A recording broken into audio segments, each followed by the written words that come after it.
everyone. In physics classes, we are doing unit atoms and nuclei. And therefore, today's class topic is classification of nuclei. Why this classification of nuclei is there? It is on the basis of number of neutrons, protons and electrons present in an atom. I am repeating, the classification of nuclei is on the basis of number of electrons, protons and neutrons of an atom. On these number of nucleons, we have classified nuclei into the three categories, and their names are isotopes, isobars and isotones. Isotopes, isobars and isotones. They are representing the relation between the number of electron, proton and neutrons. So let's start our first category, that is isotopes. Two nuclei are said to be isotopes if they are having same Z and different A. Now Z is atomic number and A is mass number. Atomic number of an atom is representing the number of electrons as well as the number of protons, and mass number is representing the sum of number of protons and neutrons. In an atom, number of electrons and protons are equal. They are having same magnitude of charge but of opposite signs. That's why an atom is overall neutral. Electrons are revolving around the nucleus, and inside the nucleus protons and neutrons are existing. So two nuclei are said to be isotope if they are having same Z and different A. That means I can say if they are having same number of protons and electrons but two nuclei having different number of neutrons, then those are known as isotopes. I am repeating, two nuclei are said to be isotope if they are having different number of neutrons or different mass number and same number of protons or electrons, that is same Z. For example, 1H1, 1H2, 1H3, it is clear that all are having Z is equals to 1 and they are having mass number A is equals to 1, 2 and 3, which is different. So they all are having same number of protons and electrons but they are having different number of neutrons. One more example, chlorine, 17, 17, but their mass number are 35 and 37. That means chlorine is having two isotopes. The next is uranium, 92, 92. Z is same, 235 and 238. Atomic number are different. They are representing that all isotopes of an element are having same atomic number but different mass number, means different number of neutrons. So few properties are here regarding these isotopes. Chemical properties are same. Why? Because all isotopes you can see they are having same Z, means same atomic number. That means number of electrons are same for all. Number of electron is 1, 1, 1 for all the isotopes of hydrogen. And electrons are participating in different reactions. They are representing its chemical properties. That's why chemical properties of isotopes of an element are always same. As they are having different number of neutrons, so their physical properties are going to be different. Atomic number is same, that's why their chemical properties are same, and mass number is different, that's why their physical properties are different. Means two chlorine, two isotopes, they are having same chemical properties but their physical properties are different. The next is, among isotopes of any element, few are stable and few are radioactive. I have given the example, hydrogen has 3 isotopes, chlorine has 2 isotopes. Similarly, almost elements of our periodic table are having their isotopes. And out of few isotopes are stable and few are radioactive. For example, carbon 612 is stable and its isotope another carbon 614, mass number is 14. It is radioactive in nature. Carbon is having these two different isotopes. One is stable and one is radioactive. It is same for all other elements also. They are having same place in periodic table. Why? Because in periodic table, elements are arranged in the order of atomic number. So all are having same atomic number. That's why in periodic table, all isotopes are having the same place. The next is xenon and cesium. I am saying almost elements are having their isotopes. Few are having 2 isotopes, few are having 3 isotopes, few are having, suppose krypton is there, it is having 6 isotopes, tin is there, it is having 10 isotopes. So the maximum number of isotopes, these are 2 elements, xenon and cesium. These are having maximum number of isotopes and the number of isotopes is 36. Both are having, xenon is having 36 isotopes and cesium is having 36 isotopes. Out of these 36, few are stable and few are radioactive. So xenon and cesium are the elements having maximum number of isotopes and the number is 36. Out of these 36, few are stable and few are radioactive. So these are the major properties of isotopes. They are having same atomic number, different mass number.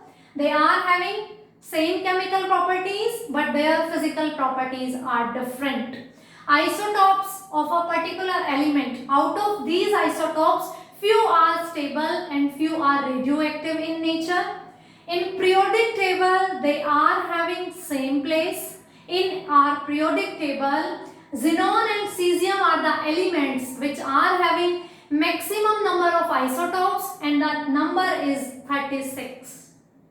One more important property regarding isotope is there, that is related to their mass number. For that explanation, I need to rub it. And this is very important property which I am going to explain now. This property is going to be very useful in calculations of the numericals. And these are more important in chemistry. I am showing you an example. Suppose neon. Neon is having 2 isotopes. One is having mass number 20 and second is having mass number 22. As I have written already few examples and I am saying most of the elements are having isotopes. Their abundance in the nature is variant, is different for different elements. For example, neon. These 2 isotopes exist in the nature in the ratio of 9:1. Means this neon having mass number 20, its part is 9 and the neon whose mass number is 22, its part is 1. In nuclear reactions we have discussed that uranium, its ratio is 1:145. That means uranium-235 part is 1 and uranium-238 part is 145. For every element, their abundance in nature is different. I am discussing a single example. You can use the same method for different isotopes. Now, if we want to write down the general mass number for neon, then what is the mass number we are going to write for it? Because one is having 20 and another is having 22. In nature, its part is 9 and its part is 1. So, the general atomic number, average atomic number, how can we calculate this. 20 neon. This isotope is having 9 parts. So I am multiplying it by 9 plus 22. This isotope having mass number 22 is having 1 part in the nature. So I am multiplying it by this, and total parts are 9 plus 1, that is 10. What I am saying?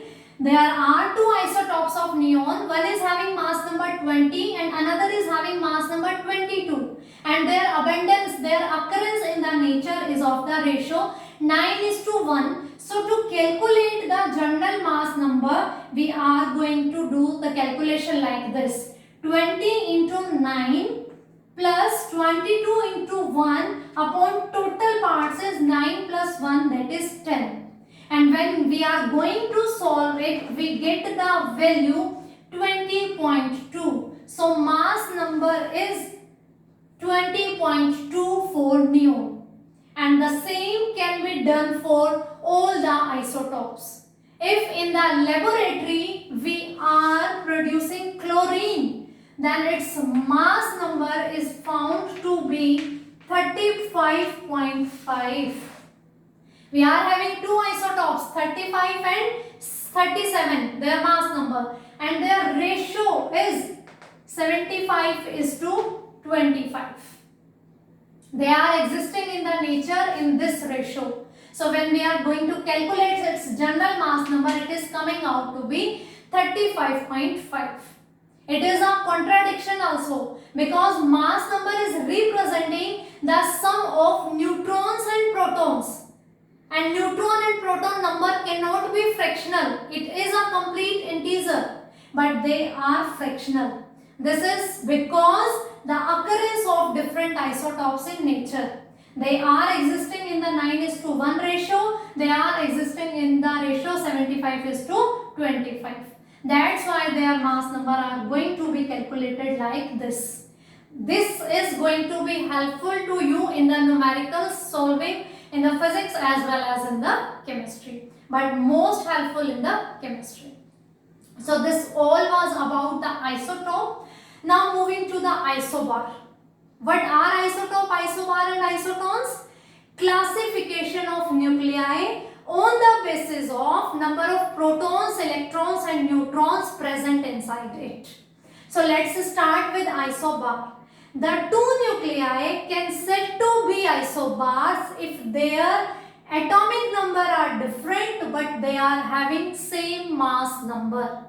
For example, hydrogen and helium. Hydrogen, which isotope? 1H3, and helium, which isotope? 2He3. Both are having atomic number 1 and 2, different Z, and 3, same mass number. So 2 nuclei which are having same mass number but different atomic number are known as isobar. Isotopes are the nuclei of the same elements. They are atoms of the same element, but these are of the different one. This one is of the hydrogen and this one is of the helium. One more example is there, carbon and nitrogen. Carbon 6C14, nitrogen 7 and 14. Atomic number is different, 6 and 7, and mass number is same, 14. So their atomic number is different, means their number of electrons and number of protons are different, but the number of nucleons, means sum of protons and neutrons, is going to be same. The number of protons and neutrons, their sum in this hydrogen and helium is same, that is 3. This is the definition of isobars.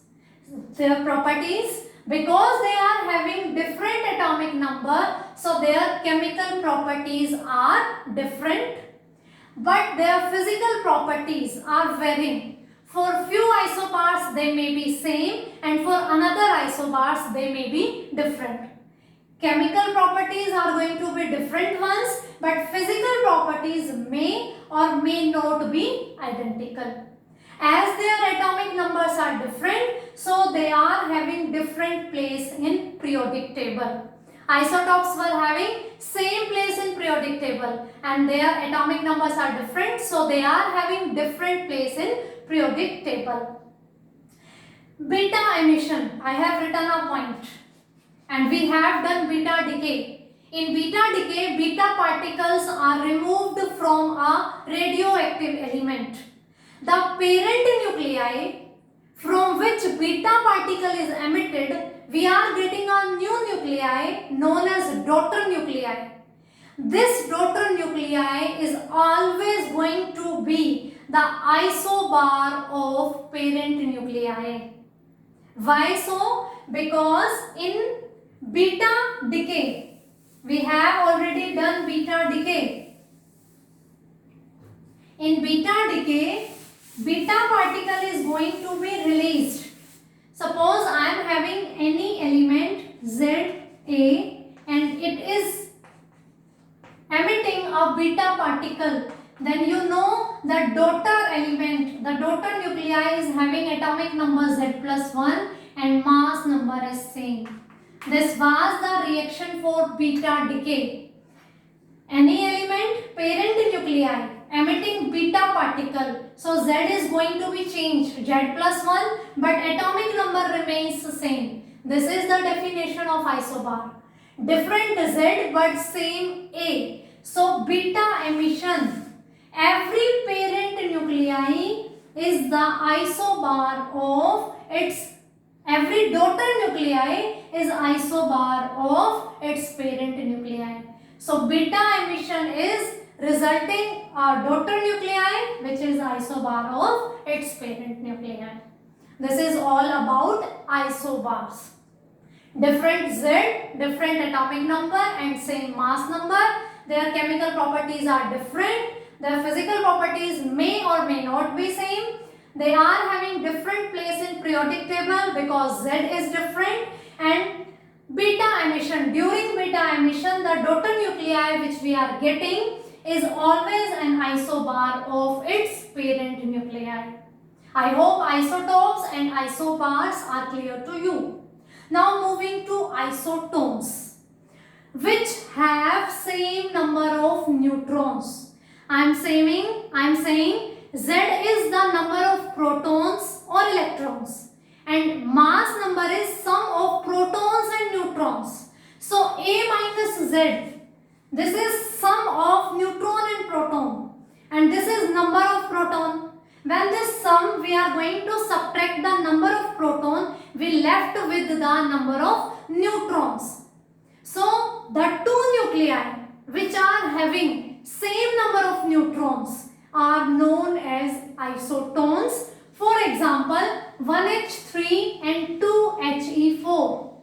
Z is different, 1, 2. A is also different, 3 and 4. But their subtraction, 3 minus 1 is 2 and 4 minus 2 is 2. So they both are having two number of neutrons. One more example is there.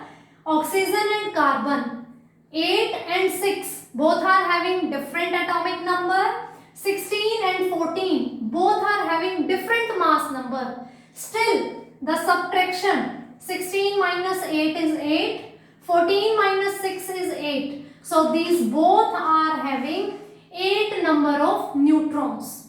So the two nuclei which are having same number of neutrons are known as isotones.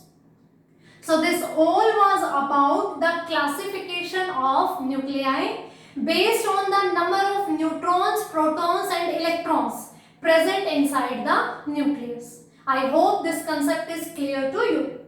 Thank you for attending my class. Have a nice day.